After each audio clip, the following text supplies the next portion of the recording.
बूढ़ा बाप। एक गांव में एक आदमी रहता था जो बहुत बूढ़ा हो चुका था, जिस वजह से उसे कम दिखाई देता था और बहुत कमज़ोर हो गया था। इसलिए अपनी बची खुची ज़िंदगी अपने बेटे के साथ बिता सके, इसलिए शहर में रह रहे अपने बेटे के घर रहने चला गया। बेटा एक शहर के छोटे मकान में रहता था। मकान तो उसका छोटा था, लेकिन उसके अंदर जो चीज़ें थीं वो महंगी थी।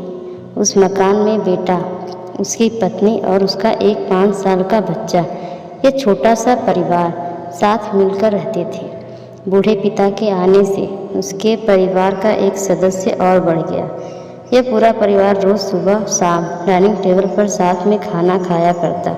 बूढ़ा पिता अपनी कमज़ोरी के चलते हमेशा खाने की चीज़ें नीचे गिराता रहता और कई बार कांच के बर्तन भी टूट जाया करते थे।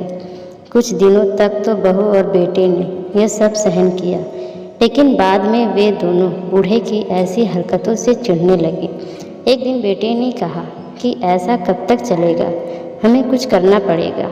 उसकी पत्नी भी इस बात में सहमत हुई। अगले दिन बेटा कहीं से एक पुराना मेज़ लेकर आया और घर के एक कोने में उसे लगा दिया और अपने पिताजी से कहा कि आप यहीं पर बैठकर खाना खा लिया कीजिए। उन्होंने एक लकड़ी का बर्तन भी बनवाया जिसमें वे अपने बूढ़े बाप को खाना देने लगे। अपने कांच के कीमती बर्तन बचाने के लिए अपने बूढ़े बाप को लकड़ी का बर्तन देने में उन्हें जरा भी शर्म नहीं आई। अब खाना खाने समय जब होता तो बूढ़ा बाप एक कोने में बैठकर खाता और बाकी का परिवार डाइनिंग टेबल पर खाना खाया करता। डाइनिंग टेबल पर बैठे बैठे दोनों पति पत्नी कभी कभी अपने बूढ़े बाप की तरफ देख लेते। बूढ़े बाप की आंखों में उन्हें आंसू भी नजर आते, मगर उन पर जैसे कोई असर ही नहीं होता। बूढ़े का पोता भी यह नज़ारा हमेशा देखता और वह अपने में ही खोया रहता। एक दिन जब पति पत्नी डाइनिंग टेबल पर खाना खाने बैठे, तब उनका बच्चा ज़मीन पर बैठकर कुछ कर रहा था। उन दोनों ने बच्चे के हाथ में लकड़ी का टुकड़ा देखा, लेकिन उन्हें कुछ समझ में नहीं आया कि बच्चा लकड़ी के टुकड़े के साथ क्या कर रहा है। जब बच्चे के पिता ने उससे पूछा, बेटा आओ खाना खा लो, तुम नीचे बैठकर क्या कर रहे हो?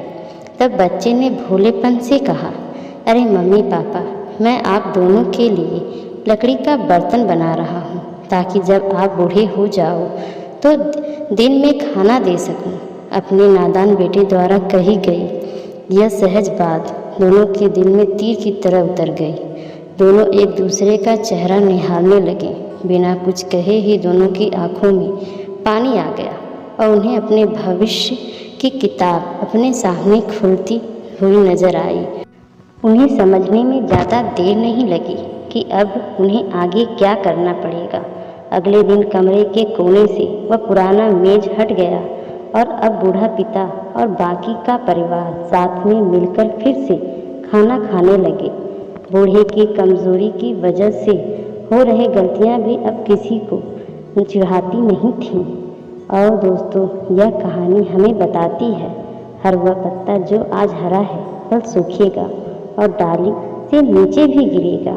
इसलिए हमें अपने बड़े बूढ़ों का हमेशा ख्याल रखना चाहिए और हमें अपने माता पिता और बुजुर्गों के साथ वैसा ही व्यवहार करना चाहिए जैसा हम चाहते हैं कि हमारे बूढ़े होने के बाद हमारे बच्चे हमारे